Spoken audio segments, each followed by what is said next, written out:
नमस्ते, नमस्कार, जय हिंद, भारत माता की जय। मैं सत्यम ठाकुर स्वागत करता हूँ आप लोगों को दरोगा अड्डा पे। तो ये जो सीरीज़ है पार्ट 3 आएगा। पार्ट 1 और पार्ट 2 अपलोड हो चुका है मेरे यूट्यूब चैनल पे। और ये आपका जो रोशन आनंद सर ज्ञान बिंदु जीएस एकेडमी के जो सर थे, वो उन्होंने डबल स्टार्ट सीरीज स्टार्ट किया था, जिसमें 20 सेट दिए थे। और उन्होंने यह दावा किया था कि हम यहाँ से ऑलमोस्ट 70% प्रश्न लड़ने की संभावना है। और वही हुआ इस बार 1799 पोस्ट में वही हुआ, क्वेश्चन यहाँ से आए। तो इसमें हम स्किप किए हैं आपका करेंट अफेयर को, क्योंकि सिर्फ स्टैटिक को लेकर चल रहे हैं। करेंट अफेयर 20 से 25 हर सेट में देखने को मिलेगा, लेकिन उसको मैं स्किप कर दिया। सिर्फ आपका जो ह्यूमैनिटी सब्जेक्ट और साइंस सब्जेक्ट है उसी को लेकर चलेंगे। साउंड का थोड़ा बहुत प्रॉब्लम हो सकता है दोस्तों, क्योंकि माइक मेरा थोड़ा ठीक नहीं है। नेक्स्ट टाइम हम लेके आएंगे, कल 2-3 दिन में हो जाएगा ठीक। साउंड का थोड़ा सा इशू है, लेकिन चलिए शुरू करते हैं। इससे पहले 50 से कितना तक, 50 से ऑलमोस्ट हमको लग रहा है कि 75 तक हमने कर दिया था। 74-75 तक हम कर दिए थे। तो अब जो हम शुरू करने वाले हैं, आपका क्वेश्चन नंबर 75 से शुरू करेंगे, जो कि आपका 75 नंबर क्वेश्चन है। ध्यान दीजिएगा, 75 नंबर कहता है कि जो कि आपका वोकैबुलरी से संबंधित है। इंग्लिश भी आजकल पूछने लगा है। तो 75 नंबर क्वेश्चन है कि आपका जो क्लस्ट्रोफोबिया जो होता है ना, वो बंद स्थानों से डर। क्लस्ट्रोफोबिया बंद स्थानों से डर, ठीक है। उसका फोटोफोबिया जो होता है वो प्रकाश से डर। मतलब फोबिया का मतलब एक प्रकार का डर है, जो जिसका इंग्लिश वर्जन है यहाँ पे। तो प्रकाश से डर को जो है ना, इंग्लिश में फोटोफोबिया बोलते हैं। आँख खोलने का डर, ये भी एक तरह का फोबिया है, जिसको ऑप्टोफोबिया बोलते हैं। आँख खोलने का डर ऑप्टोफोबिया है। और सार्वजनिक स्थानों पर जाने का डर, जहाँ पे सार्वजनिक स्थान तो आप लोग समझ ही रहे। तो सार्वजनिक स्थानों से डर का जो जगह है उसको बोलते हैं एरोग्राफोबिया, एगोराफोबिया बोलते हैं। नेक्स्ट क्वेश्चन है दोस्तों 76 नंबर। क्वेश्चन तो आपके सामने नहीं है, लेकिन जो डिस्कशन है उस डिस्कशन में आपको जो क्वेश्चन है इसका सारा, इस टॉपिक से अगर क्वेश्चन आएगा तो छूटेगा नहीं। तो क्वेश्चन नहीं है, सिर्फ आपका डिस्कशन है यहाँ पे। तो ये कहता है 76 नंबर क्वेश्चन, सबसे पुरानी शास्त्रीय भाषा वो तमिल है। सबसे हम सारे क्वेश्चन को 2 से 3 बार रिपीट करेंगे, आप लोग को सिर्फ देखना है। और उम्मीद करते हैं कि आप लोग को याद भी होते चलेगा। और काफ़ी छोटा छोटा क्वेश्चन लिए हैं, जिससे कि आपको एक बार में याद करने में कोई दिक्कत ना हो। तो सबसे पुरानी जो शास्त्रीय भाषा है वो तमिल है।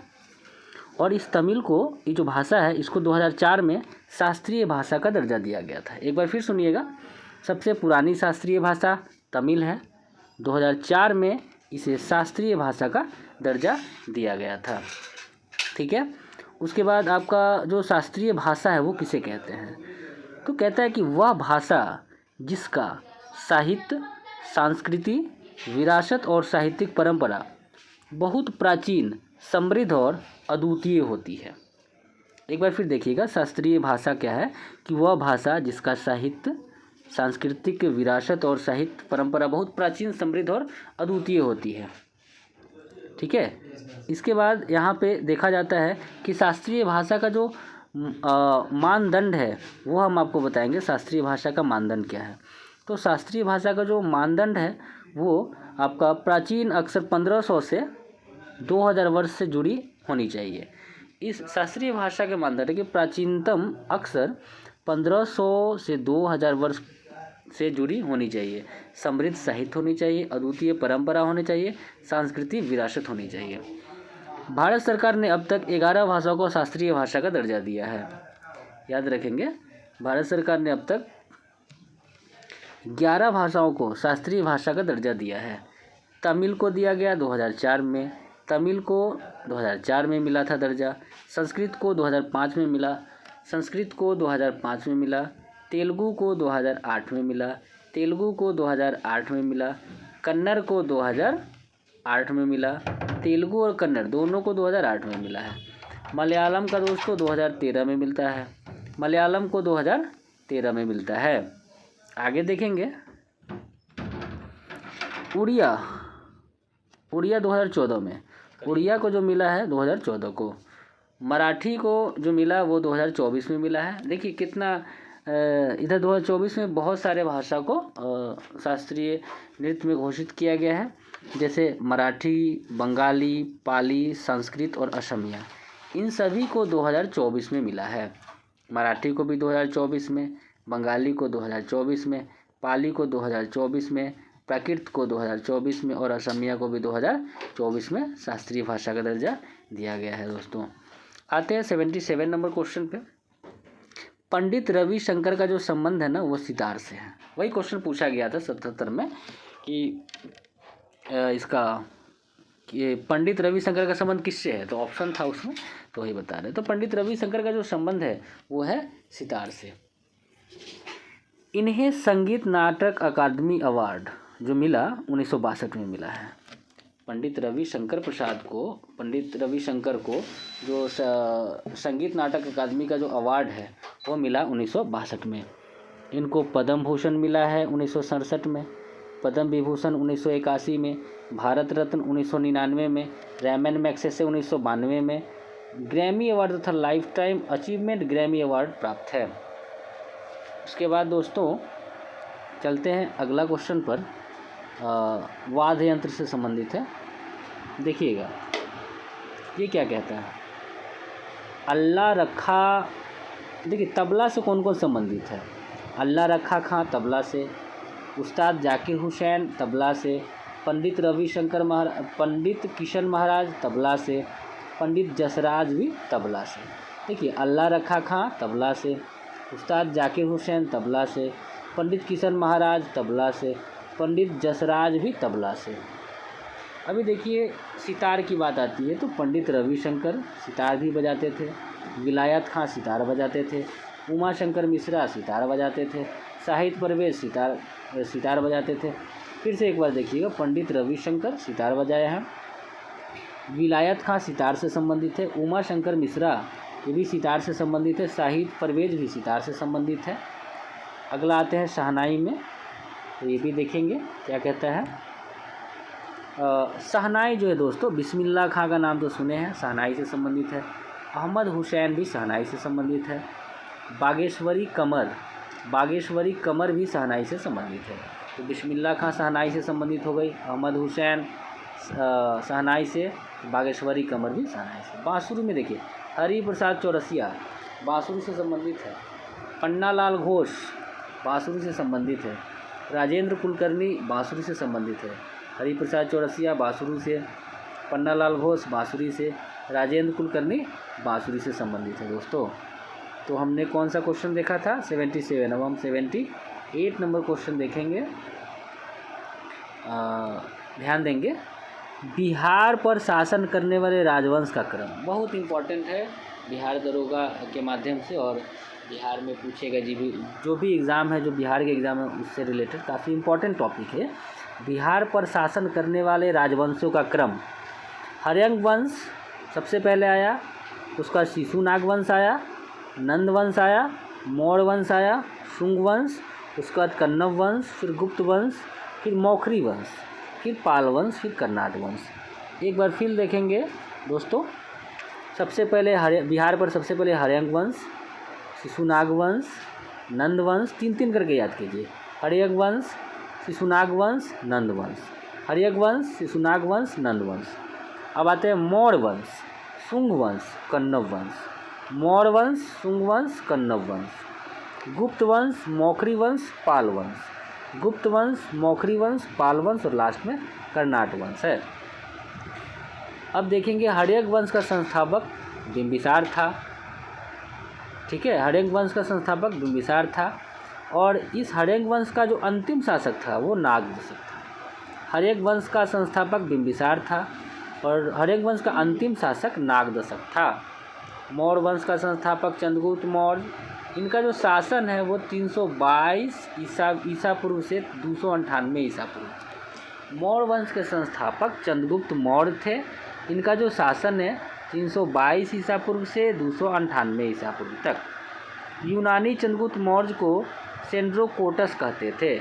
तो यूनानी थे दोस्तों, जो यूनानी लोग थे ना, यूनानी जो थे वो चंद्रगुप्त मौर्य को ना सेंड्रोकोटस कहते थे, ठीक है। अब सेल्यूकस निकेटर ने अपनी राजदूत, जो सेल्यूकस निकेटर था उसने अपना राजदूत मेगास्थनीत को चंद्रगुप्त मौर्य के दरबार में भेजा था। जो सेल्यूकस निकेटर था ना, वो उनका राजदूत था मेगास्थनीत, ठीक है।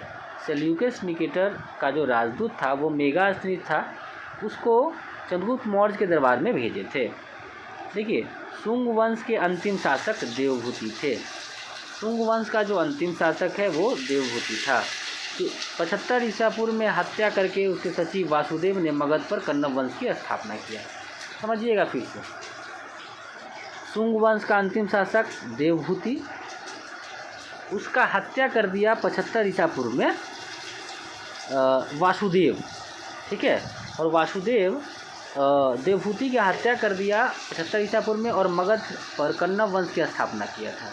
लेकिन जो देवभूति था ना, वो शुंग वंश का अंतिम शासक था, ठीक है। अब इस वंश की जानकारी एकमात्र स्रोत पुराण है। इस वंश की जानकारी का एकमात्र स्रोत जो है दोस्तों वो पुराण है। कन्नव वंश की राजधानी पाटलिपुत्रा थी। कन्नव वंश की जो राजधानी है वो पाटलिपुत्रा है। पाल वंश का संस्थापक गोपाल था।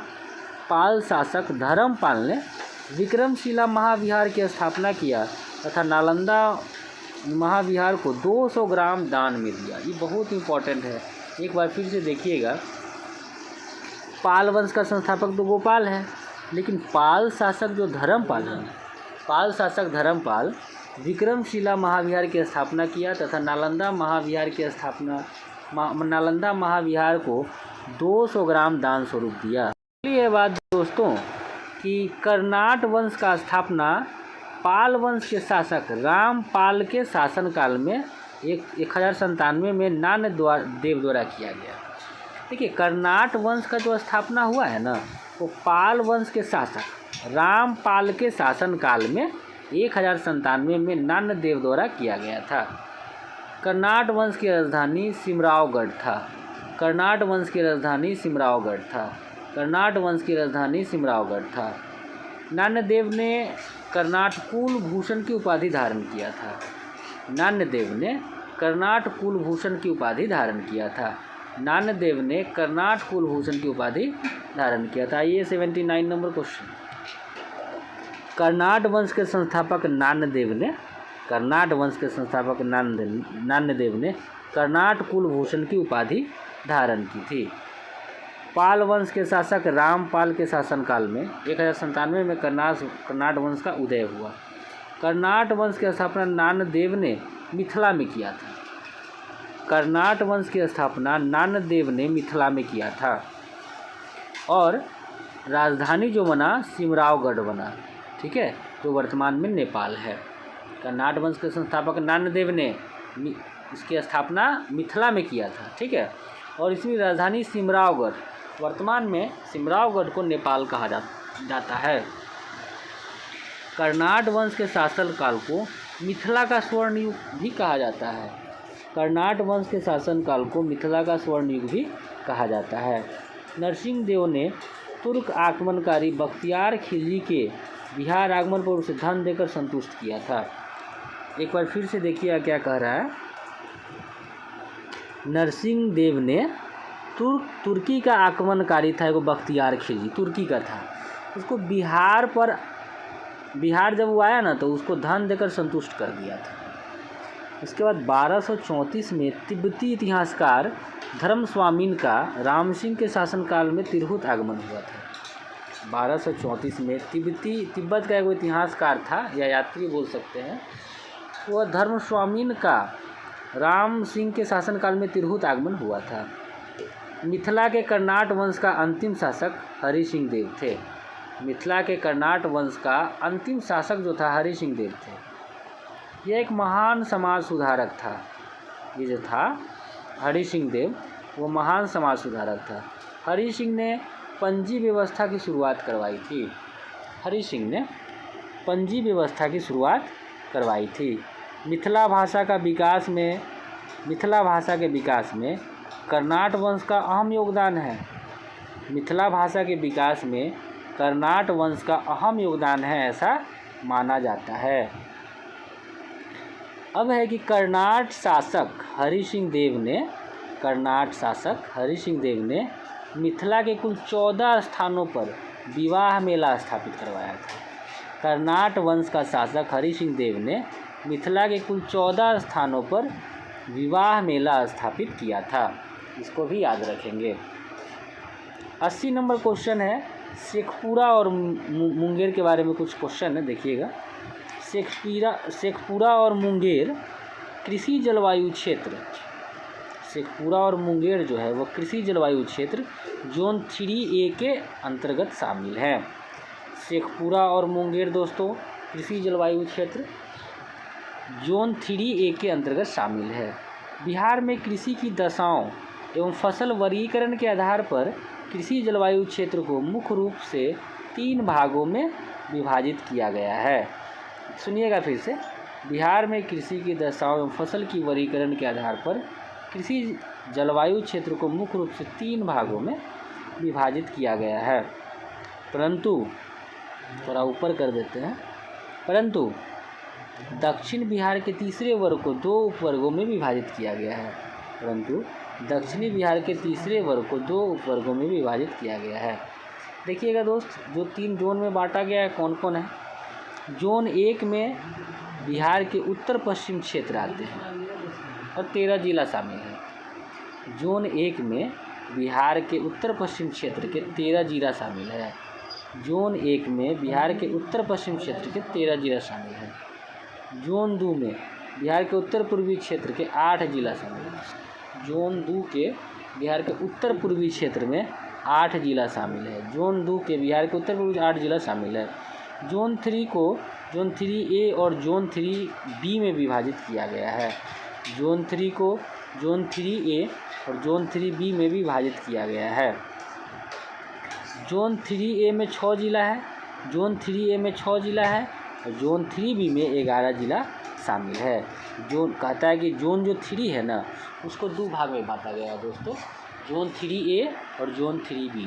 तो जो जोन 3A है ना उसमें 6 गो जिला शामिल है और जोन 3B में 11 जिला शामिल है दोस्तों। तो देखेंगे इसको कैसे याद करना है, थोड़ा इसको हम छोटा कर लेते हैं और उम्मीद है कि अच्छा से दिखेगा।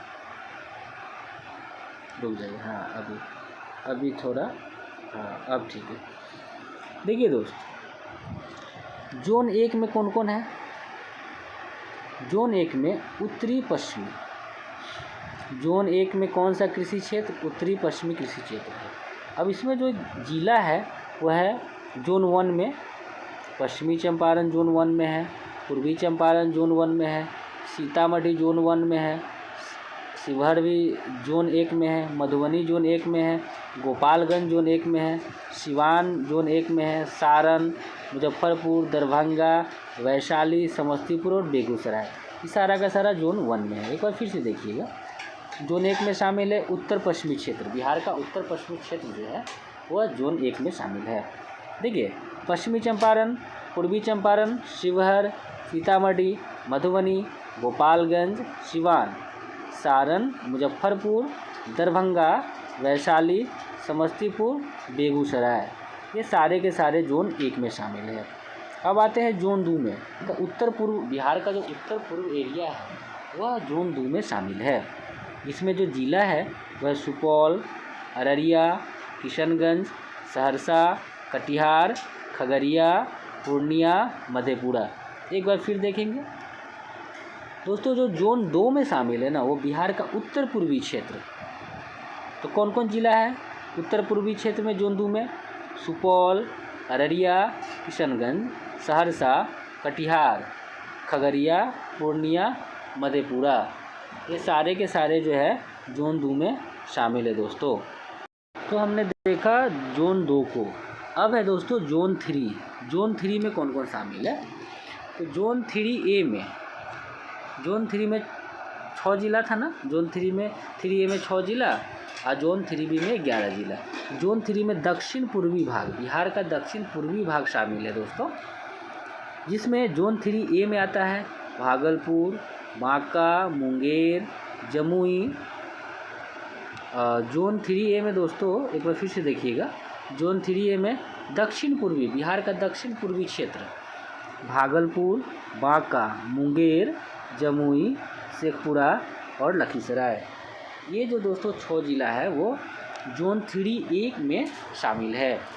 और जोन 3B में 11 जिला है, 11 जिला है दक्षिण पश्चिमी क्षेत्र बिहार का इसमें पाया जाता है।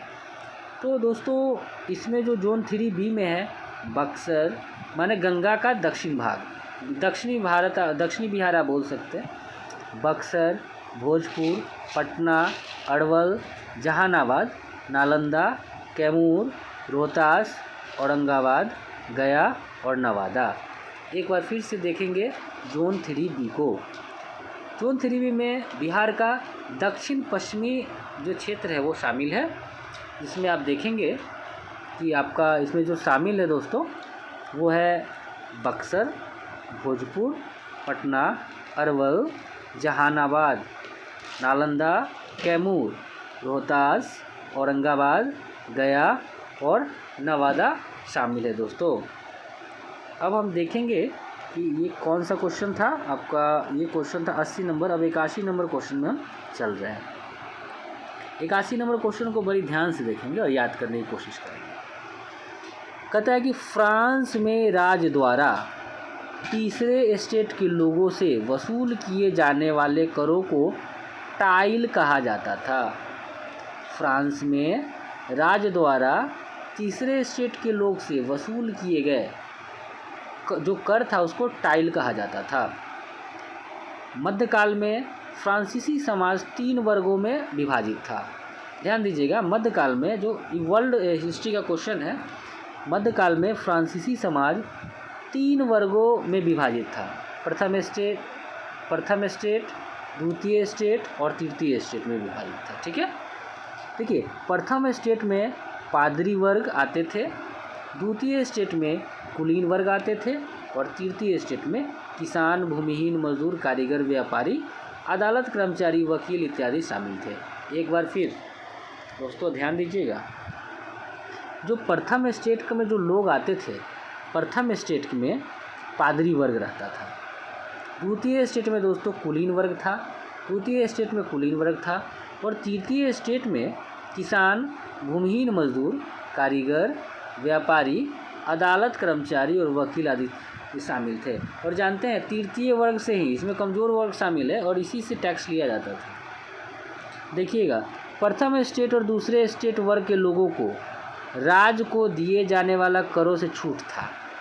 वो कर टैक्स नहीं देता था प्रथम स्टेट और द्वितीय स्टेट, लेकिन राज्य को करों का भुगतान केवल तृतीय स्टेट में शामिल था।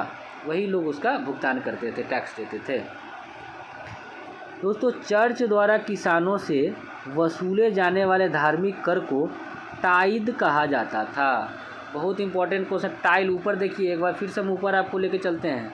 देखिए क्या कहता है कि फ्रांस में तीसरे स्टेट के लोगों से वसूल किए जाने वाले करों को टाइल कहा जाता था। देखें ना, अब नीचे आइए, अब देखिए, चर्च द्वारा किसानों से वसूल किए जाने वाले धार्मिक कर को टाइद कहा जाता था। तो याद रखिएगा। देखिए टाइद कर कृषि उपज के 10वें हिस्से के बराबर होता था। तो टाइद टैक्स था ना, वो कितना भी कृषि उत्पादन होता था उसके 10वां हिस्सा मिलता था। फ्रांस की मुद्रा लिव्रे कहा जाता था। फ्रांस की मुद्रा को लिव्रे कहा जाता था, जिसे 1794 में समाप्त कर दिया गया। दोस्तों फ्रांस की मुद्रा को क्या कहते थे? लिब्रे कहते थे, जिसको 1794 में समाप्त कर दिया। बुर्बो राजवंश से संबंधित लुई 16वां था। लुई 16वां किससे संबंधित था? बुर्बो राजवंश से। वर्ष 1774 में फ्रांस की राजगद्दी पर बैठा। देखिए बुर्बो राजवंश से संबंधित लुई 16वां था, 1774 में फ्रांस की राजगद्दी पर बैठा था। इसको याद रखिएगा। आगे आइए। लुई 16वां के शासनकाल में फ्रांस ने अमेरिका के 13 उपनिवेशों को ब्रिटेन से आज़ाद कराने में सहायता दी थी। लुई 16वां जो था, लुई 16वां के शासनकाल में फ्रांस ने अमेरिका के 13 उपनिवेशों को ब्रिटेन से आज़ाद कराने में सहायता दी थी। लुई 16वां के शासनकाल में फ्रांस ने अमेरिका के 13 उपनिवेशों को ब्रिटेन से आज़ाद कराने में सहायता दिया था। अब आइए दोस्तों 82 नंबर क्वेश्चन है, इसको आप ध्यान से देखिएगा दोस्तों। अब जो है 82 नंबर क्वेश्चन है दोस्तों, अक्टूबर क्रांति का जो संबंध है दोस्तों, अक्टूबर क्रांति का संबंध रूस की क्रांति से है। अक्टूबर क्रांति का संबंध किससे है? रूस की क्रांति से है। रूस में 24 अक्टूबर 1917 को बोल्शेविकों के द्वारा अंतरिम सरकार के तानाशाही के खिलाफ विद्रोह हुआ, वही अक्टूबर क्रांति कहा गया। एक बार फिर से सुनिएगा। रूस में 24 अक्टूबर 1917 को बोल्शेविक लोगों के द्वारा अंतरिम सरकार के तानाशाही सरकार था अंतरिम सरकार का तानाशाही था, उसके खिलाफ जो विद्रोह हुआ ना दोस्तों, उसी को अक्टूबर क्रांति कहा जाता है। क्योंकि 24 अक्टूबर 1917 को हुआ था बोल्शेविकों के द्वारा। किसके लिए किया गया था? तो रूस का तानाशाही सरकार था, उसी को अक्टूबर क्रांति कहते हैं। चलिए दोस्तों, अक्टूबर क्रांति के समय अंतरिम सरकार का प्रधानमंत्री केरेंस्की था। बहुत बड़ा इंपॉर्टेंट क्वेश्चन। अक्टूबर क्रांति के समय अंतरिम सरकार का जो प्रधानमंत्री था, जिसके खिलाफ विद्रोह हुआ, वो कौन था? केरेंस्की था। अंतरिम सरकार को हटाकर सत्ता पर कब्जा करने के लिए लियोन ट्रोट्स्की के नेतृत्व में एक सैनिक क्रांतिकारी समिति का गठन किया गया। देखिए कितना बढ़िया बात लिखा है, ध्यान से देखिए इसको फिर से देखिए।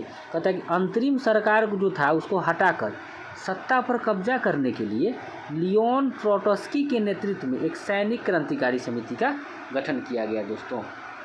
अब आइए 82 नंबर था। अब 83 नंबर क्वेश्चन जो है याद करने वाला, देखिए ये स्टैटिक है एकदम, ध्यान से देखिएगा, थोड़ा इसको छोटा कर देते हैं। 83 नंबर क्वेश्चन है। हाँ चलिए दोस्तों ध्यान से देखिएगा, बहुत इसमें से एक नंबर जो है आपका फिक्स रहता है, ध्यान दीजिएगा। देखिए हाथी गुम्फा जो अभिलेख है ना, वो खारवेल के समय था। हाथी गुम्फा अभिलेख खारवेल से संबंधित है, ठीक है, यही याद कीजिए, उतना उधर देखने की ज़रूरत नहीं है, सिर्फ यही से क्वेश्चन आता है यहाँ पे। हाँ तो हाथी गुम्फा अभिलेख किससे संबंधित है? खारवेल से। जूनागढ़ अभिलेख किस शासक से संबंधित है? रुद्रदामन से। जूनागढ़ अभिलेख रुद्रदामन से संबंधित है। अच्छा, अब दोस्तों नासिक अभिलेख किससे संबंधित है? गौतमी बलश्री से। नासिक अभिलेख किससे संबंधित है? गौतमी बलश्री से। नासिक अभिलेख संबंधित है गौतमी बलश्री से।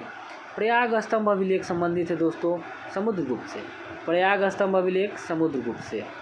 ऐहोल अभिलेख पुलकेशिन द्वितीय से। ऐहोल अभिलेख पुलकेशिन द्वितीय से। भीतरी स्तंभ लेख स्कंदगुप्त से संबंधित है। भीतरी स्तंभ लेख स्कंदगुप्त से संबंधित है। मंसदौर अभिलेख दोस्तों मालवा नरेश से संबंधित है। एक बार फिर से देखिएगा, इसको याद कीजिए। देखिए हाथी गुम्फा अभिलेख जो है ना, खारवेल से संबंधित है। हाथी गुम्फा अभिलेख खारवेल से, बोलते भी रहिए दोस्तों मने मने। जूनागढ़ अभिलेख जो है, जिसको गिरनार अभिलेख भी कहते हैं, वो रुद्रदामन से संबंधित है। जूनागढ़ अभिलेख या गिरनार अभिलेख रुद्रदामन से संबंधित है। दोस्त नासिक अभिलेख जो है दोस्तों गौतमी बलश्री से संबंधित है। नासिक अभिलेख गौतमी बलश्री से संबंधित है। प्रयाग स्तंभ अभिलेख समुद्रगुप्त से संबंधित है। प्रयाग स्तंभ अभिलेख समुद्रगुप्त से संबंधित है। ऐहोल अभिलेख पुलकेशिन द्वितीय। भीतरी स्तंभ स्कंदगुप्त से। भीतरी स्तंभ लेख स्कंदगुप्त से संबंधित है। मंदसौर अभिलेख मालवा नरेश से संबंधित है। मंदसौर अभिलेख मालवा नरेश से संबंधित है, इसको याद रखेंगे। तो अब हम चलते हैं दोस्तों 84 नंबर क्वेश्चन पे।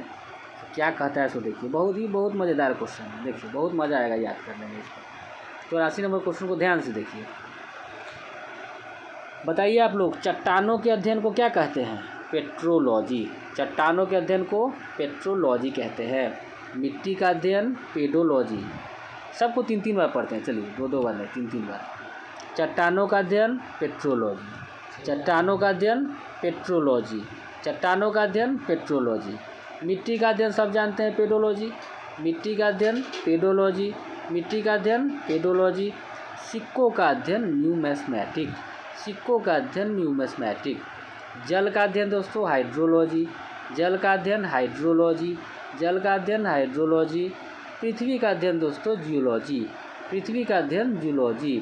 पृथ्वी का अध्ययन जियोलॉजी। पक्षियों का अध्ययन बताइए, ऑर्निथोलॉजी। पक्षियों का अध्ययन ऑर्निथोलॉजी। पक्षियों का अध्ययन ऑर्निथोलॉजी। अब आगे चलते हैं। अब देखिए दोस्तों, पक्षियों का अध्ययन तो हम बता दिए, ऑर्निथोलॉजी। अच्छा, सांप माने सर्प का अध्ययन ओफियोलॉजी, सर्पों का अध्ययन ओफियोलॉजी, सर्पों का अध्ययन ओफियोलॉजी। काष्ठी पेड़ों का संवर्धन सिल्वीकल्चर, काष्ठी पेड़ों का संवर्धन सिल्वीकल्चर, काष्ठी पेड़ों का संवर्धन सिल्वीकल्चर। फूलों की खेती का अध्ययन फ्लोरिकल्चर कहलाता है, फूलों की खेती का अध्ययन फ्लोरिकल्चर कहलाता है, फूलों की खेती का अध्ययन फ्लोरिकल्चर कहलाता है। कीटों का अध्ययन एंटोमोलॉजी, कीटों का अध्ययन एंटोमोलॉजी। अच्छा, वृक्ष एवं झाड़ियों का अध्ययन डेंड्रोलॉजी, वृक्ष एवं झाड़ियों का अध्ययन डेंड्रोलॉजी, वृक्ष एवं झाड़ियों का अध्ययन दोस्तों डेंड्रोलॉजी है। और शैवालों का अध्ययन बताइए फाइकोलॉजी, शैवालों का अध्ययन फाइकोलॉजी, शैवालों का अध्ययन फाइकोलॉजी है। अब चलते हैं हम लोग 85 नंबर क्वेश्चन पे, ठीक है, 85 नंबर क्वेश्चन पे चलते हैं। तो 85 नंबर क्वेश्चन है, उत्तर भारत में खजुराहों का कंदरिया महादेव का जो मंदिर था वो नागर शैली का उत्कृष्ट उदाहरण है, ठीक है, इतना ही जानिए। उत्तर भारत में जो खजुराहों का कंदरिया महादेव का मंदिर है ना, वो नागर शैली का उत्कृष्ट उदाहरण है। अच्छा, उत्तर भारत के मंदिर नागर शैली, उत्तर भारत का जो मंदिर है ना वो नागर शैली पर आधारित है, और मध्य भारत का जो मंदिर है वो बेसर शैली पर आधारित है। मध्य भारत का जो मंदिर है वो बेसर शैली पे आधारित है, और दक्षिण भारत का मंदिर द्रविड़ शैली पर आधारित है। इसको एकदम याद कर लीजिए एक बार फिर से। उत्तर भारत का मंदिर नागर शैली पे है, संबंधित है, ठीक है। मध्य भारत का जो मंदिर है वो बेसर शैली, मध्य भारत का मंदिर बेसर शैली पे आधारित है, और दक्षिण भारत के जो मंदिर है वो द्रविड़ शैली पे आधारित है। इसको याद रखिएगा। अब देखिए, सातवाहनों ने शीशे के तथा गुप्त शासकों ने सोने के सिक्के सर्वाधिक जारी किए थे। बहुत बढ़िया क्वेश्चन, ध्यान दीजिएगा। कहता है कि सातवाहनों ने जो सिक्के गढ़े थे, सातवाहनों ने वो शीशे के सिक्का गढ़ा था, और गुप्त शासक ने सोने के सर्वाधिक सिक्के गढ़े हैं। अगला है टॉपिक की, ध्यान दीजिएगा। सबसे पहले सिक्कों पर लेख लिखने का जो कार्य है ना वो कौन शासक, यवन शासक करता है। सबसे पहले सिक्कों पर लेख लिखने का जो काम करता है दोस्तों वो यवन शासक करते हैं।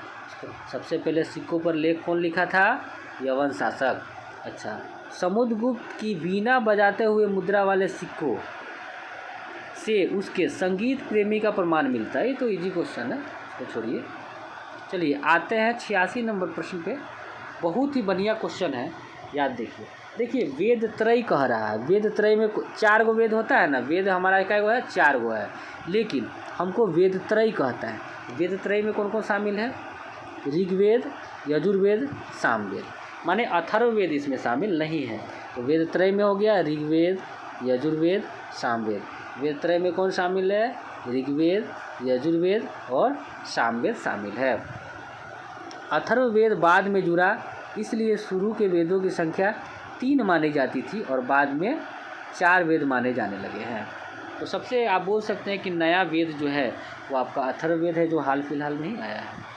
दोस्तों अब चलिए सारे वेद के बारे में अच्छे से क्वेश्चन देखते हैं। एक भी क्वेश्चन दोस्त छूटने नहीं जा रहा है।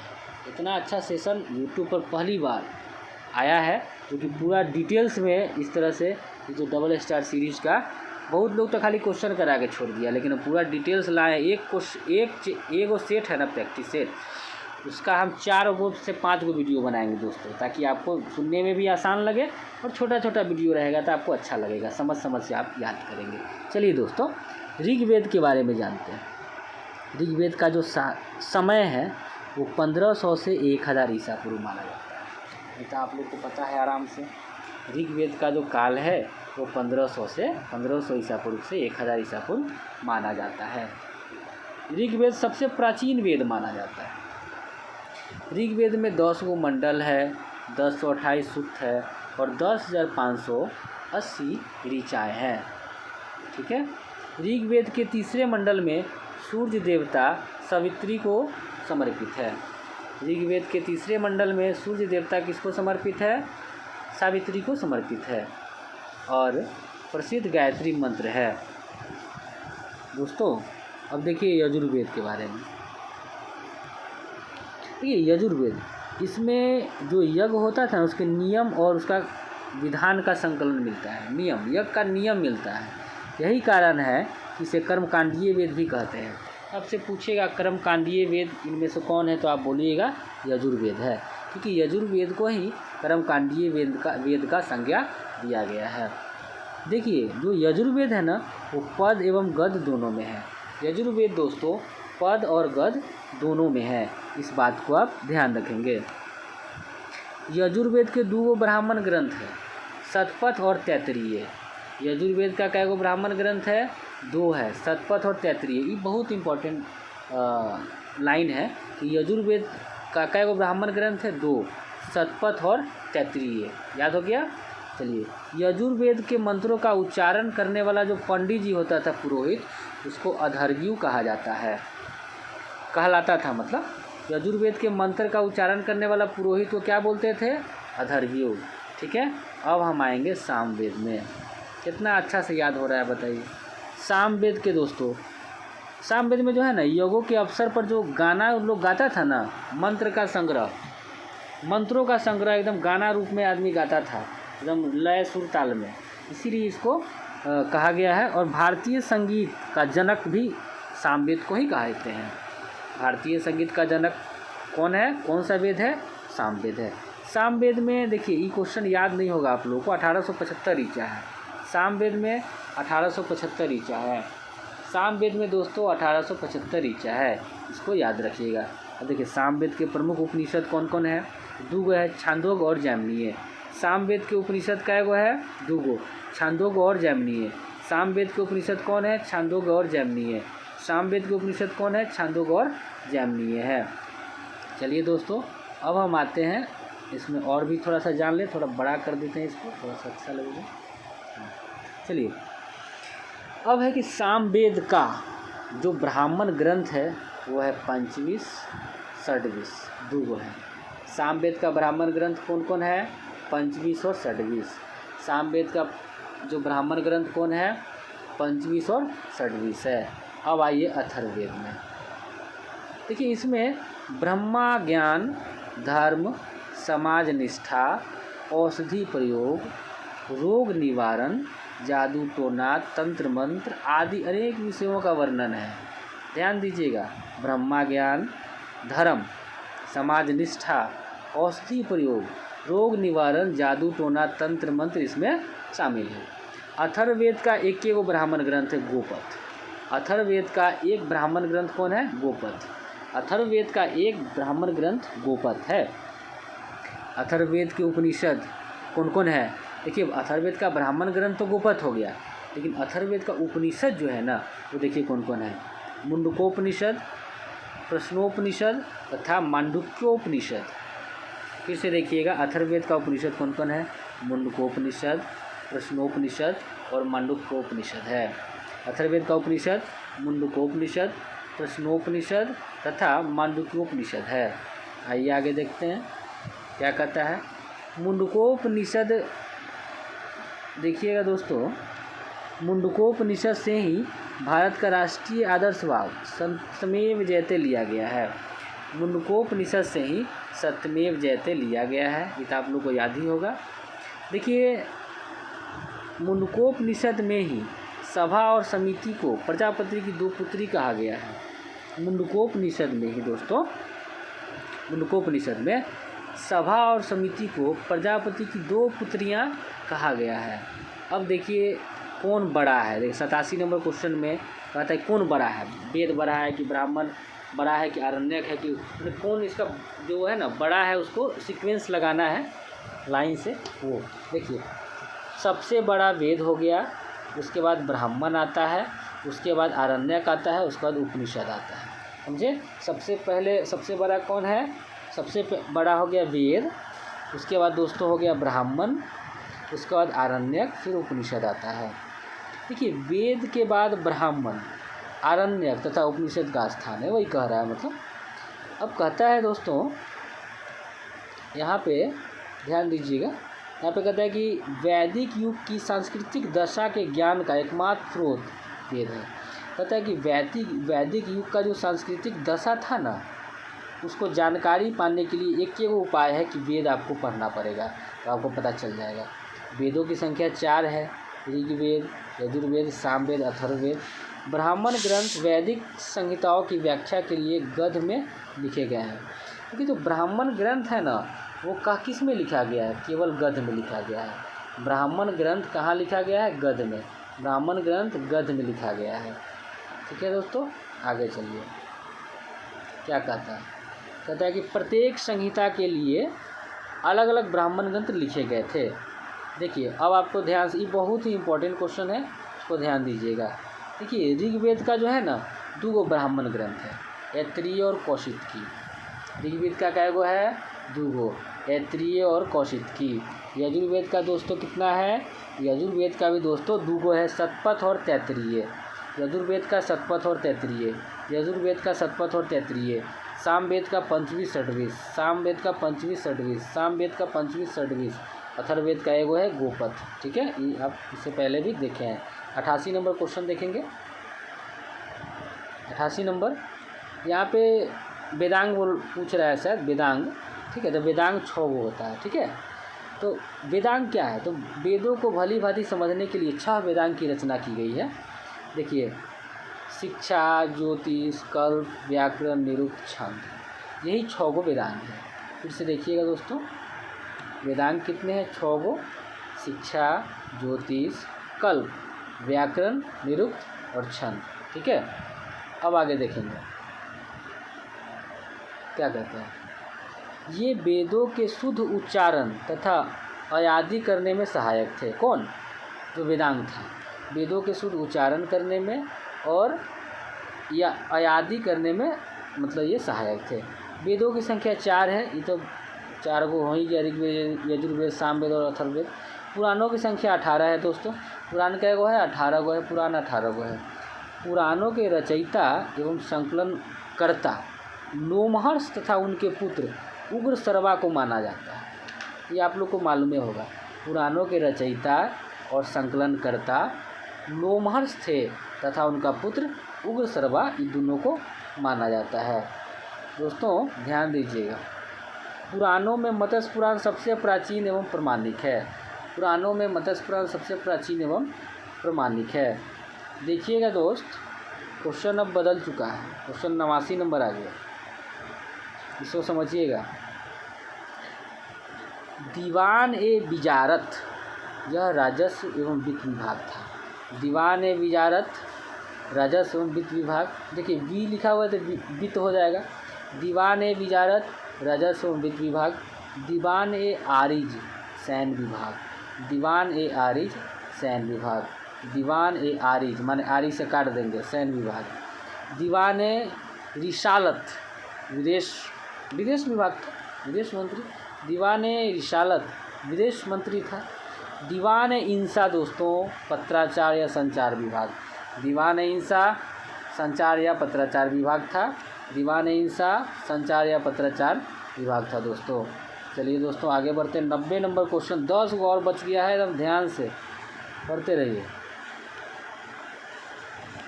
कहता है 1562 में दास प्रथा की समाप्ति होती है। 1562 में क्या हुआ? दास प्रथा का समाप्ति हुआ। इसके तहत युद्ध बंदियों को दास बनाने की प्रथा पर रोक लगाई। मतलब होता था कि युद्ध में जो जीतता था ना, सबको दास बना लेता। वही 1562 में वो ख़त्म किया गया। ध्यान से दीजिएगा। 1563 में तीर्थ यात्रा कर को समाप्त कर दिया गया। 1563 में तीर्थ यात्रा को समाप्त किया गया। 1564 में हिंदियों पर लगने वाला जजिया कर, इस हमको लग रहा है ना अकबर के बारे में शायद बोल रहा है। नहीं अकबर नहीं, जो हाँ अकबरे के बारे में है शायद, अकबरे के बारे में। 1563 में तीर्थ यात्रा कर को समाप्त किया था। और जानते हैं दोस्तों 1564 में हिंदू पर जो जजिया कर लगता था उसको अकबर समाप्त काहे किया था? क्या है कि जोधा, अकबर जो ना जोधा एक लड़की थी, हिंदू लड़की, उससे प्रेम करता था। उसी के प्रेम के चक्कर में जो है अकबर, ये तो मुग़ल वंश से था ना अकबर, तो क्या करता था ना कि जजिया, हिंदू पर लगने वाला जजिया कर को 1564 में समाप्त कर दिया अकबर ने, और 1563 में तीर्थ यात्रा कर को समाप्त कर दिया। ये 90 नंबर क्वेश्चन था दोस्तों। अब आगे आइए क्या कहता है दोस्तों। 1575 में इबादत खाना की स्थापना किया था। 1575 में इबादत खाना की स्थापना। 1575 में इबादत खाना की स्थापना। 1578 में इबादत खाना पूजा गृह सभी धर्मावलंबियों के लिए खोल दिया गया। 1578 में इबादत खाना जो था दोस्तों, पूजा का घर, वो सभी धर्मावलंबियों के लिए खोल दिया गया। दोस्तों पानी पी लेता हूँ।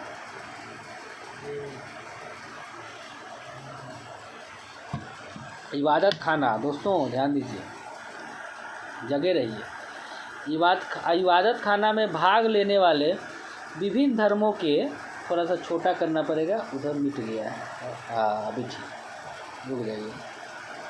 कहता है दोस्त कि यहाँ पे इबादत खाना में भाग लेने वाले विभिन्न धर्मों के प्रमुख आचार्य कौन कौन थे।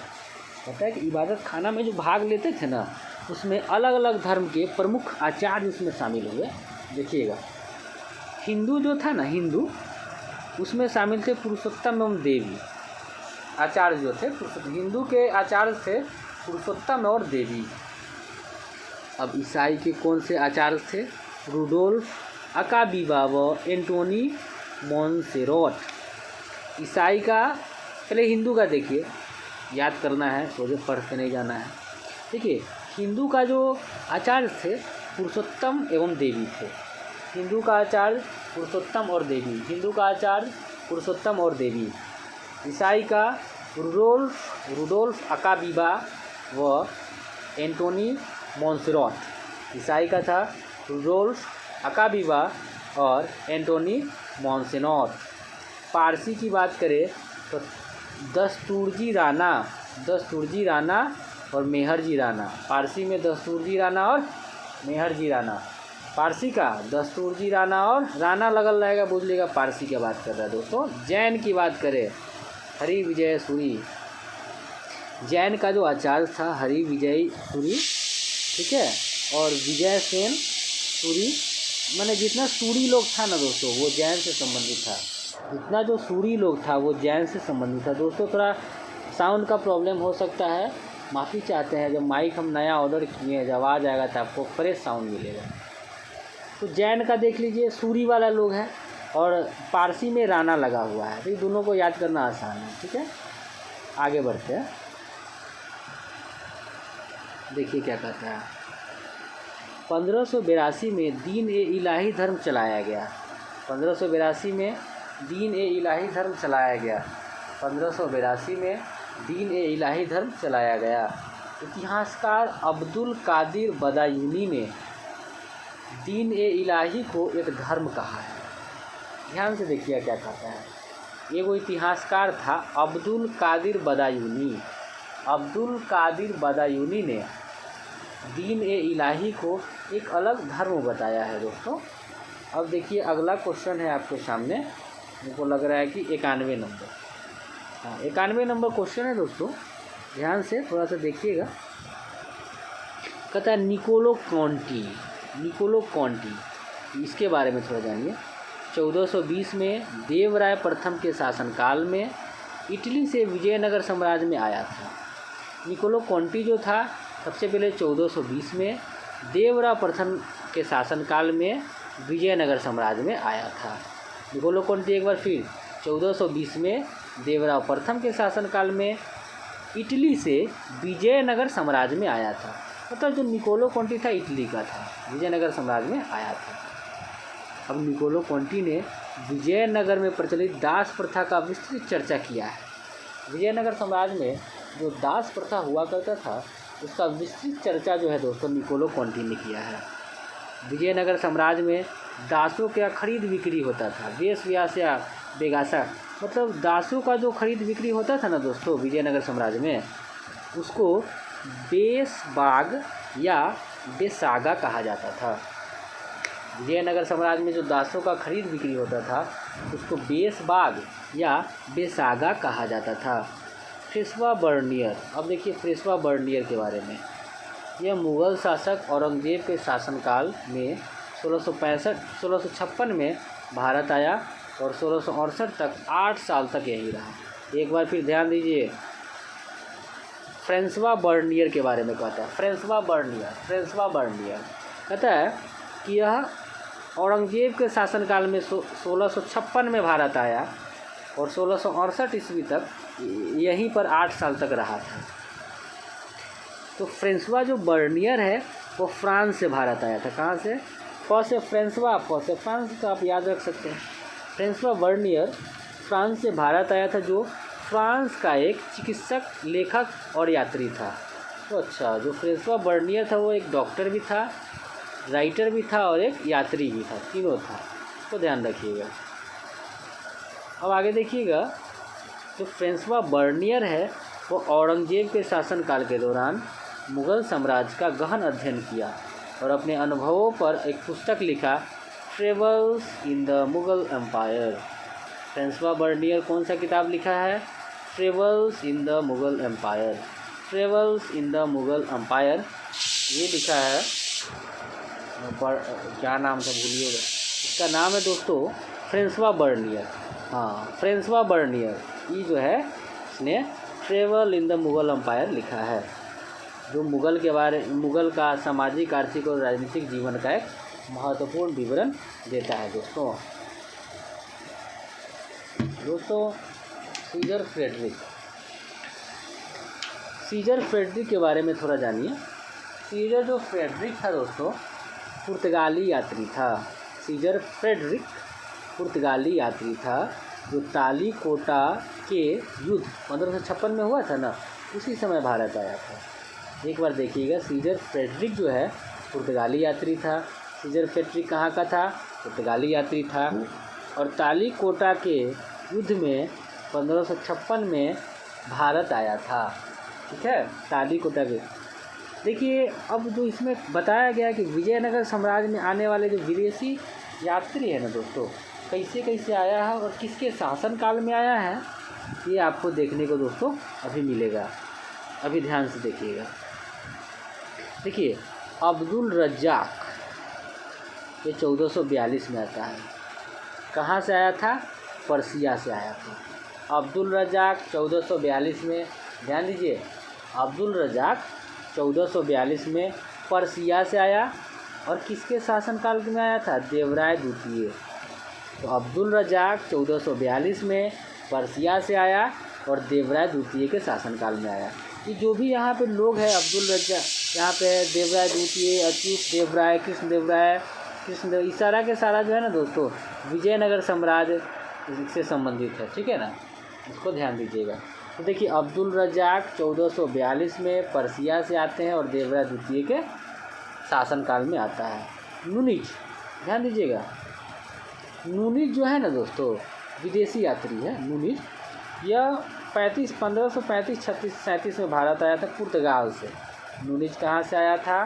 पुर्तगाल से। 1535 से 37 में पुर्तगाल से नुनिज आया और अच्युत देवराय के शासनकाल में, किसके शासनकाल में? अच्युत देवराय के शासनकाल में आता है। दोस्तों, डोमिंगो पायस देखिए 1515 में आता है। अब बारबोसा भी 1515 में आया। कितना बढ़िया, देखिए याद हो गया। डोमिंगो पायस और बारबोसा दोनों 1515 में, दोनों पुर्तगाल से आता है और कृष्ण देवराय के दरबार में आता है, कृष्ण देवराय के शासनकाल में आता है। एक बार फिर से देख लीजिए, याद करवा ही देंगे आज हम। अब्दुल रज्जाक 1442 में पर्सिया से देवराय द्वितीय के दरबार में। अब्दुल रज्जाक देवराय द्वितीय के शासनकाल में। अब्दुल रज्जाक देवराय द्वितीय के शासनकाल में। नुनिज अच्युत देवराय के शासनकाल में। नुनिज अच्युत देवराय के शासनकाल में। डोमिंगो पायस कृष्ण देवराय के शासनकाल में। बारबोसा भी कृष्ण देवराय के शासनकाल में। तो उम्मीद है कि क्वेश्चन याद हो गया होगा। आइए 92 नंबर क्वेश्चन को देखते हैं। दोस्तों, दक्षिण भारत में जो भक्ति आंदोलन का जो उल्लेख है ना, सबसे पहले तिरुमुरई एवं प्रबंधम नामक ग्रंथ से प्राप्त होता है। ध्यान दीजिएगा दोस्तों, दक्षिण भारत में भक्ति आंदोलन का उल्लेख सबसे पहले तिरुमुरई और प्रबंधम नामक ग्रंथ से प्राप्त होता है। एक बार फिर, दक्षिण भारत में भक्ति आंदोलन का उल्लेख सबसे पहले तिरुमुरई और प्रबंधम नामक ग्रंथ से हुआ है। शिल्पाधिकारम एवं मणिमेकलई दोनों तमिल महाकाव्य है। देखिए दोस्तों, ध्यान दीजिएगा, पूछ देगा शिल्पाधिकारम और मणिमेकलई। शिल्पाधिकारम और मणिमेकलई जो है ना, दोनों तमिल महाकाव्य है दोस्तों। इसमें संगम काल के राजनीतिक एवं सामाजिक जीवन, जिसमें संगम काल के राजनीतिक और सामाजिक जीवन के बारे में चर्चा मिलता है। शिल्पाधिकारम मणिमेकलई दोनों तमिल महाकाव्य है, इसमें संगम काल के राजनीतिक एवं सामाजिक जीवन के बारे में जानकारी मिलता है। कौन सा काल? संगम काल। दोस्तों, बहुत ही मज़ेदार टॉपिक जालियांवाला बाग, सैकड़ों बार आप लोगों ने पढ़ा होगा।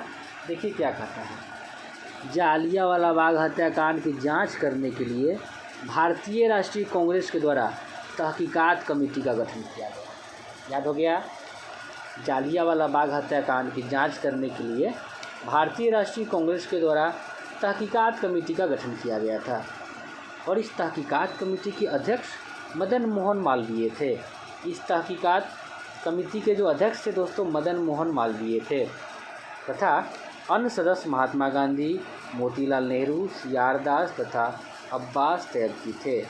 ठीक है, तो देखिए, जो तहकीकात समिति के अध्यक्ष मदन मोहन मालवीय हो गए, उसके साथ अन्य सदस्य जो थे दोस्तों, वो थे महात्मा गांधी, मोतीलाल नेहरू, सीआर दास तथा अब्बास तैयबजी। इस कमेटी की रिपोर्ट ने अधिकारियों की कृतियों पर बर्बर बताया। मैंने अंग्रेज इसका विरोध कर दिया कि ना, ये ठीक नहीं, झूठ बोल रहा है। चलिए दोस्त, अब हम आते हैं हंटर कमीशन। देखिए, हंटर कमीशन 1919 में आता है। मैंने ब्रिटिश सरकार के द्वारा जालियांवाला बाग हत्याकांड की जांच करने के लिए लॉर्ड हंटर की अध्यक्षता में, ठीक है, देखिए, अपना जो भारतीय लोग थे उन्होंने तो तहकीकात कमेटी का गठन किया, लेकिन हंटर कमेटी का जो गठन करता है वो लॉर्ड हंटर, अंग्रेजवा से, वही किया था इसका गठन। ठीक है, देखिए, हंटर कमेटी में कुल 8 सदस्य थे, जिसमें 3 सदस्य भारतीय थे। एक बार पढ़िए इसको। हंटर कमेटी में कुल कितना सदस्य थे? 8 सदस्य थे, जिसमें 3 सदस्य दोस्तों भारतीय थे। ध्यान दीजिएगा, वो 3 वो सदस्य कौन कौन था? सर चिमनलाल सीतलवार, शाहबजाद सुल्तान अहमद और जगत नारायण। देखिए कौन कौन थे जो हंटर कमेटी में? 3 को भारतीय, सर चिमनलाल सीतलवार, साहबजादा सुल्तान अहमद और जगत नारायण। सर चिमनलाल सीतलवार, साहबजादा सुल्तान अहमद और जगत नारायण, यही इसमें शामिल थे दोस्तों, इसको ध्यान दीजिएगा। अब है उधम सिंह ने 1940 में लंदन में माइकल ओ डायर की हत्या कर दिया था। घर में घुस के मारा था उधम सिंह ने। तो उधम सिंह ने 1940 में लंदन में जाकर माइकल ओ डायर को गोली मारा था दोस्तों। अगला देखिए, सैडलर आयोग। सैडलर आयोग 1917 में 2 भारतीय डॉक्टर आशुतोष मुखर्जी तथा डॉक्टर जियाउद्दीन अहमद थे। सैडलर आयोग 1917 में, सैडलर आयोग 1917 में, इसमें 2 भारतीय सदस्य थे, डॉक्टर आशुतोष मुखर्जी तथा डॉक्टर जियाउद्दीन अहमद। तो सैडलर आयोग आया था 1917 में, 2 भारतीय सदस्य थे, डॉक्टर आशुतोष मुखर्जी और डॉक्टर जियाउद्दीन अहमद। 1937 में महात्मा गांधी हरिजन पत्रिका में वर्धा योजना प्रकाशित किया। 1937 में महात्मा गांधी हरिजन पत्रिका में वर्धा योजना प्रकाशित किया। इस योजना का मूलभूत सिद्धांत हस्त उत्पादक कार्य था। दोस्तों एक बार फिर से देखिएगा, 1937 में महात्मा गांधी हरिजन पत्रिका में वर्धा योजना प्रकाशित किया था। इस योजना का मूलभूत सिद्धांत हस्त उत्पादन का कार्य था। ठीक है, आइए अब कहता है कि अंग्रेज़ों के विरुद्ध जो क्रांतिकारी गतिविधियाँ चला था, उसका पहला चरण, क्रांतिकारी गतिविधियों का पहला चरण देखिएगा। बाल गंगाधर तिलक ने 1893 में गणपति उत्सव मनाया। बाल गंगाधर तिलक ने 1893 में गणपति उत्सव मनाया और 1895 में शिवाजी उत्सव मनाया। ध्यान दीजिएगा, बाल गंगाधर तिलक ने 1893 में गणपति उत्सव तथा 1895 में शिवाजी उत्सव को मनाने का काम करते हैं। अब है दोस्तों कि व्यायाम मंडल, देखिएगा ध्यान से क्या कहता है कि जो व्यायाम मंडल की स्थापना दामोदर हरि चापेकर तथा बालकृष्ण हरि चापेकर ने 1896-97 में पूना में किया था। व्यायाम मंडल की स्थापना दामोदर हरि चापेकर तथा बालकृष्ण हरि चापेकर ने 1896-97 में पूना में किया था। व्यायाम मंडल की स्थापना दामोदर हरि चापेकर तथा बालकृष्ण हरि चापेकर ने 1896-97 में किया था। पूना में हीरक जयंती समारोह से लौटते समय प्लेग कमिश्नर रेंड एवं अयस्ट की हत्या 22 जून 1897 को चापेकर बंधुओं ने कर दिया। एकदम ध्यान से देखिएगा कितना मज़ेदार हुआ। पूना में हीरक जयंती समारोह से लौटते समय प्लेग कमिश्नर था रैंड एवं अयस्ट, उसका हत्या 22 जून 1897 को चापेकर बंधुओं ने कर दिया था। इसको याद रखिएगा। देखिएगा चापेकर बंधु के बारे में एक दो लाइन और। चापेकर बंधु का संबंध क्रांतिकारी समिति हिंदू धर्म संघ से था। चापेकर बंधु का संबंध क्रांतिकारी समिति हिंदू धर्म संघ से संबंधित था। तिलक ने अपने लेख केसरी में रैंड की हत्या का तुलना शिवाजी द्वारा अफजल खां की हत्या से किया था। तिलक ने अपना जो लेख था उनका केसरी, उसमें रैंड की जो हत्या बताया गया है ना, उसकी तुलना शिवाजी द्वारा अफजल खां की हत्या से किया था। कितना बढ़िया। तिलक ने मांडले जेल में कारावास के दौरान गीता रहस्य नामक पुस्तक लिखा। तिलक ने मांडले जेल में कारावास के दौरान गीता रहस्य नामक पुस्तक लिखा है। इसको याद रखिएगा। उसके बाद है दोस्तों कि तिलक की 1882 में पत्रकारिता के कारण पहली गिरफ्तारी हुई थी। बाल गंगाधर तिलक को 1882 में पत्रकारिता के कारण पहली गिरफ्तारी हुई थी। देखिए वैलेंटाइन सिरोल ने, देखिए सबसे पहले इंडियन अर्नेस्ट के लेखक जो है आपको वैलेंटाइन सिरोल को ही कहते हैं। तो वैलेंटाइन सिरोल ने, इंडियन अर्नेस्ट के लेखक ने तिलक को भारतीय अशांति का जन्मदाता कहा है। वैलेंटाइन सिरोल। मित्र मेला हुआ था 1899 में नासिक में। मित्र मेला 1899 नासिक में। मित्र मेला हुआ 1899 नासिक में। मित्र मेला के संस्थापक वी.डी. सावरकर थे। अभिनव भारत का स्थापना 1904 नासिक में भी वी.डी. सावरकर ने किए थे। ध्यान दीजिएगा। अभिनव भारत की स्थापना 1904 में नासिक में होता है वी.डी. सावरकर के द्वारा। ठीक है। अब 21 दिसंबर 1909 को अनंत लक्ष्मण कन्हरे ने नासिक के जिला मजिस्ट्रेट जैक्सन को गोली मारा था। देखिए ध्यान दीजिएगा। 21 दिसंबर 1909 को अनंत लक्ष्मण कान्हरे ने नासिक के जिला मजिस्ट्रेट जैक्सन को गोली मारा था। अनुशीलन समिति की स्थापना कलकत्ता में 1907 में हुआ था। अनुशीलन समिति की स्थापना कलकत्ता में 1907 में हुआ था। वरिंद्र घोष तथा भूपेंद्र दत्त ने किया था। देखिए अनुशीलन समिति की स्थापना कलकत्ता में हुआ, जान रहे 1907 में हुआ, और कौन किया? वरिंद्र घोष तथा भूपेंद्र दत्त ने किया था। ठीक है। चलिए आगे वरिंद्र घोष के बारे में एक दो लाइन और। वरिंद्र घोष की पुस्तक का नाम भवानी मंदिर तथा वर्तमान राजनीति था।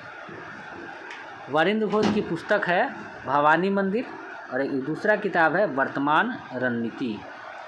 ठीक है। तो वरिंद्र घोष की जो किताब है दोस्तों, ये वो किताब है भवानी मंदिर और दूसरा है वर्तमान रणनीति। युगांतर पत्रिका का प्रथम संपादक भूपेंद्र नाथ दत्त थे। युगांतर जो पत्रिका था ना, उसका प्रथम जो संपादक था वो भूपेंद्र नाथ दत्त था। युगांतर पत्रिका का प्रथम संपादक भूपेंद्र नाथ दत्त थे। वरिंद्र घोष ने 1907 में क्रांतिकारी गतिविधियों के विकास के लिए मली कत्तल्ला पार्टी बनाई। वरिंद्र घोष ने 1907 में क्रांतिकारी गतिविधियों के विकास के लिए मली कत्तल्ला पार्टी बनाई।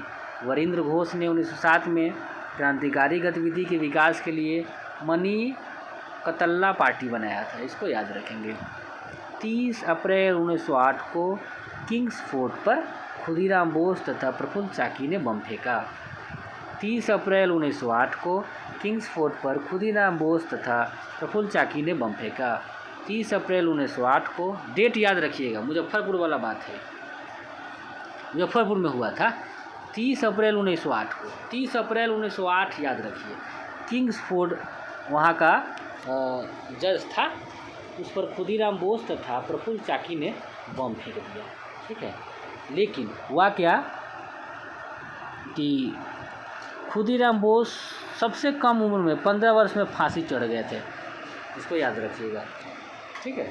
तो खुदीराम बोस सबसे कम उम्र 15 वर्ष में फांसी पाने वाले क्रांतिकारी थे, इसको ध्यान दीजिएगा, ठीक है दोस्तों। अब देखेंगे इसका अगला टॉपिक है, हाँ बहुत बड़ा सेट है दोस्तों, क्या ही कहें, चलिए लेकिन पढ़ेंगे। 11 दिसंबर 1908 को अनुशीलन समिति को गैर कानूनी घोषित किया गया। दोस्तों ध्यान दीजिएगा, 11 दिसंबर 1908 को अनुशीलन समिति को गैर कानूनी घोषित कर दिया गया। अलीपुर षड्यंत्र केस का सरकारी गवाह, अलीपुर षड्यंत्र केस का जो सरकारी गवाह था दोस्तों, नरेंद्र गोसाई की हत्या सत्येंद्र नाथ घोष ने कर दिया। अच्छा, अलीपुर षड्यंत्र केस का जो सरकारी गवाह था ना दोस्त, उसका नाम था नरेंद्र गोसाई। अलीपुर षड्यंत्र केस का सरकारी गवाह था जिसका नाम था नरेंद्र गोसाई, उसकी हत्या सत्येंद्र नाथ घोष ने कर दिया था। जतीन्द्र नाथ मुखर्जी को 1910 में, जतीन्द्र नाथ मुखर्जी को 1910 में डिप्टी पुलिस सुपरिटेंडेंट शमसुल आलम की हत्या का अभियुक्त बताया गया तथा इस पर हावड़ा षड्यंत्र केस चलाया गया था। एक बार फिर से इसको समझिएगा अच्छे से, आराम से, एक एक लाइन ही समझेंगे। जतीन्द्र नाथ मुखर्जी को 1910 में डिप्टी पुलिस सुपरिटेंडेंट शमसुल आलम की हत्या का अभियुक्त बताया गया तथा इस पर हावड़ा षड्यंत्र केस चलाया गया था। दोस्तों दिल्ली दरबार के दौरान लॉर्ड हार्डिंग पर 23 दिसंबर 1912 को क्रांतिकारियों ने बम फेंका। दिल्ली दरबार के दौरान लॉर्ड हार्डिंग पर 23 दिसंबर 1912 को क्रांतिकारियों ने बम फेंका। इसकी योजना रास बिहारी बोस ने बनाई। इसकी योजना कौन बनाया था? रास बिहारी बोस, ठीक है। तो एक बार फिर देख लीजिए क्या कहता है। दिल्ली दरबार के दौरान लॉर्ड हार्डिंग पर 23 दिसंबर 1912 को क्रांतिकारियों ने बम फेंका। इसकी योजना रास बिहारी बोस ने बनाई थी, ठीक है। आगे चलिए, कहता है दोस्तों इंडिया होम रूल सोसाइटी 1905 में स्थापना किया गया था और इंडिया होम रूल सोसाइटी की स्थापना 1905 में हुआ था और स्थापना किए थे श्यामजी कृष्ण वर्मा लंदन में, ठीक है। इंडिया होम रूल सोसाइटी की जो स्थापना 1905 में किए थे, कौन किए थे? श्यामजी कृष्ण वर्मा, और कहाँ? लंदन में किए थे। कर्जन वाइली की हत्या, अब देखिए कर्जन वाइली की हत्या 1 जुलाई 1909 को मदन लाल धिंगरा ने किया था। ध्यान दीजिएगा, कर्जन वाइली की हत्या 1 जुलाई 1909 को मदन लाल धिंगरा ने किया था। 1 जुलाई 1909 को, ठीक है, इस डेट को याद रखिए। कर्जन वाइली की हत्या 1 जुलाई 1909 को मदन लाल धिंगरा ने किया था। अब देखिए भारत में पाश्चात्य शिक्षा का विकास संबंधी तथ्य, जो वेस्टर्न एजुकेशन था उसके बारे में कुछ क्या क्या हुआ था, विकासी संबंधी तथ्य जो क्या क्या है वो ध्यान देंगे। देखिए एशियाटिक सोसाइटी स्थापना सबसे पहले 1784 में, एशियाटिक सोसाइटी की स्थापना 1784 में, एशियाटिक सोसाइटी की स्थापना 1784 में कौन किया? विलियम जोन्स, ठीक है। और कहाँ? बंगाल में। एशियाटिक सोसाइटी की स्थापना 1784 में विलियम जोन्स के द्वारा बंगाल में स्थापना किया गया। देखिए हितोपदेश तथा भगवद गीता का अनुवाद संस्कृत से अंग्रेजी में विल्किंसन ने किया था। हितोपदेश तथा भगवद गीता का अनुवाद संस्कृत से अंग्रेजी में विल्किंसन ने किया था। हितोपदेश तथा भगवद गीता का जो अनुवाद है वह संस्कृत से अंग्रेजी में करवाया कौन? विल्किंसन ने। अच्छा, विलियम जोन्स ने अभिज्ञान शकुंतलम तथा गीता गोविंद का अंग्रेजी अनुवाद किया था?